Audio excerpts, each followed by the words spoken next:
येणाऱ्या 4 तारखेला दीप अमावस्या म्हणजेच आषाढ अमावस्या. त्यानंतर श्रावण महिना सुरू होणार आहे. मग अशा वेळेला काही ज्योतिषी उपाय जर आपण आयुष्यामध्ये केले, तर नक्कीच आपल्या आयुष्यामध्ये चांगले परिणाम पाहायला मिळतात. कारण आपल्या सगळ्यांना माहिती आहे, की पृथ्वीची नेहमी गती असते आणि या व्हायब्रेशनमुळे अमावस्या पौर्णिमेला आपल्याला चांगले वाईट परिणाम सगळ्यांना पाहायला मिळतात. मग अशा वेळेला काही पद्धती, परंपरा सांगितलेल्या आहेत, त्या जर आपण नियमितपणे केल्या, तर आयुष्यामध्ये नक्कीच चांगल्या गोष्टी होतात. या दिवशी दीप अमावस्या आहे, तर यावेळेला घरामध्ये जे काही दीप आहे ते स्वच्छ धुवून पाटावर मांडून त्यांची पूजा केली जाते.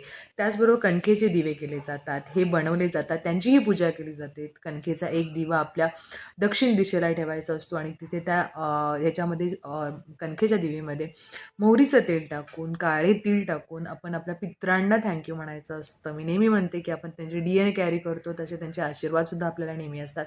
त्यामुळे त्यांचं ग्रॅटिट्यूड करणं, त्यांना थँक म्हणणं फार गरजेचं असतं. जे दिवे आहेत